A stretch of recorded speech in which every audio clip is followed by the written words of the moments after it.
I was going to make this point anyway, but Rory brought it up earlier. Is Sam Prendergast made two fantastic tackles from full back right under the bin. Really, really, like I really thought he was going to get run over. But having said that, again, you could see La Rochelle targeted him on their starter plays a lot of the time when they just wanted to go up the guts, just isolate Sam, and it's the bicycle against the bus. You know, it's physics, momentum, big Yeah. guy, small guy, you're going to win the collision. It's not that Prendergast doesn't throw himself in the line, but as well, for two of La Rochelle's tries, he got fried. The first one, he got a one-on-one with Legaric, and he got fried on the short side off the scrum, and O'Brien had to come in, and then Ashvili it was in the corner. That was the first one, and the last try, West skinned him on the outside and scored. It was a tough tackle. He still made it, but it was over the line. Yeah. So again, he's going to be targeted. Like if he's at 10, and if he's isolated in space, he has real difficulty. And it's not. Don't get me wrong. It's not that the kid isn't throwing his body on the line. We saw that under the post, like with two massive tackles. But he's vulnerable again in a game like that where guys are just bigger and faster than him. No, it's a fair point. It's not going away, unfortunately. By the way, from a coach's perspective, I'm not sure that the one-off scrum, and they go short side and it's a 2v2. To be fair, I'm not sure I'm putting one of my worst tackler on the team as one of the two guys there. You're going to turn that into a 2v1 pretty quickly. Like, should he not have been somewhere over open side? Do you really put him 2v2 on a short side? The problem is if he's on the other side, they'd probably gone there as well. You know, I mean, But they a could have after him. bit more Yeah, compensation it was. around him. Yeah, I mean, they could have got a little bit more support done, but defending at scrums is once a team decides to attack off a scrum rather than picking and driving, everyone's got to cover, everyone's got to pick their man up. It's probably the most exposed place on the field at the moment. You know, there is no hiding off a scrum at the moment, and unfortunately, they could have put him on the other side, but I have a feeling they would have gone after him that side as well. Okay. Anyway, they were on their goal line. It's tough. It's tough. It's a very tough defensive situation. What I'm saying is that teams will go after them, and even apart from those two moments, you could see La Rochelle on their starter players where they're just trying to, play some setup phases and go up the guts and get some momentum. They were right down his channel, and guys are trying to help him. But look, it is what it is. It's something he's going to deal with. And again, we're not talking about Ireland, but it comes into the thinking around Ireland as well. In the Six Nations, that won't go amiss on all the Six Nations coaches. And what about his performance then overall? Like some lovely touches in there as well. Like he delays the pass, I think, for Doris in the build up to the Van der Fleer try. The first 10 minutes, you can see him pulling the strings. Missed two kicks, which significant in a tight game potentially. When you throw all aspects of his game into the pot, Eddie, what does Andy Farrell sitting there think with Paris on the horizon? Yeah, I was watching a Munster game yesterday, and I was thinking, yeah, if you were picking the Irish team tomorrow, I think Crowley edges it. I think he's back in the hot seat. Yeah, that's what my take. No, there's not much in it, but I still think the pendulum swung a bit back to Crowley. But look, we're not picking the team to play yet. But Yeah. I think at the moment, I think Crowley just shows a little more balance to his game, and defensively he's solid as well. There was the added subplot as well of Harry Byrne. I'll take this. Yeah, well, I wouldn't. I think it's a three-way battle now, and that's from what I hear, Ireland are very impressed with what Harry Byrne has been producing in the last while. I think just to jump back slightly, Cullen often gets a lot of criticism, and you're never sure who makes these decisions. But I thought the proactive decision to replace Andrew Osborne with Harry Byrne and put Prendergast the fullback really worked out. I thought it was It dovetailed well. They dovetailed well. They played a big role. Prendergast did really well to keep the ball alive, and then Byrne helped them, and then they obviously got the ball out to Henshaw for the try, and obviously they had that little conflab, and Harry told Caelan Doris, "This is mine."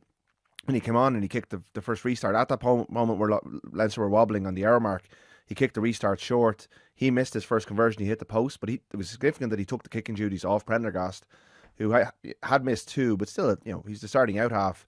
He's the Ireland out half most recently, and he probably was in his rights to say, "Feck off, I'm still hanging on to the tee," but he didn't. And Harry, I think, kind of showed a bit of alpha there and kind of made sure it was him that was the one who was going to win the game. But it also suggests, it's not like whoever shouts the loudest gets the kick. There's obviously an understanding amongst the team and teammates that Byrne is the better kicker.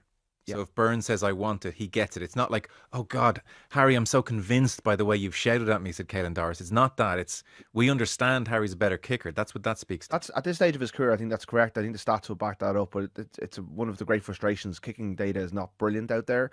But Byrne's record, I think, in URC and Champions Cup this season is, the percentage wise, is better. And obviously they trust him more from.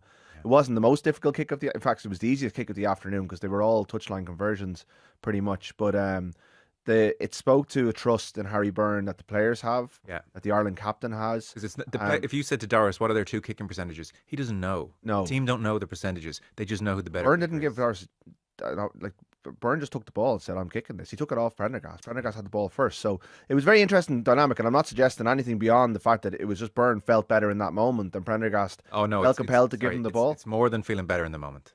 Yeah. I'm a better kicker than you. That's what it is. Well, he's also 26 years old. He's older. He's been around the block a bit more. He's probably more mature. Maybe he's the more dominant personality there. And from what we hear, Prendergast is the player who runs the week the best. But Byrne, I think, has muscled his way back in Leinster, and he's waiting for his chance to do the same in Ireland. And we got to remember that Andy Farrell picked Harry Byrne in Six Nations squads in 2021 when he was only a 21-year-old. He was Sam Prendergast before Sam Prendergast emerged. He was the one that they wanted to back up Sexton, but injury just kept holding him back, and others got ahead of him.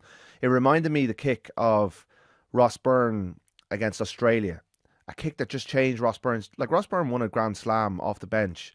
He played every game at pretty much 4 of the 5 games. He closed out a game against France in the last 20 minutes, all on the back of one kick against Australia and his form at Leinster, obviously. But Farrell sees things like this, and he places an awful lot of importance on them. If you step up in that moment, your credit goes. That counts for an awful lot. And I do think you watch Le Garrick slotting every touchline conversion. Yeah. You watch Ramos generally for France.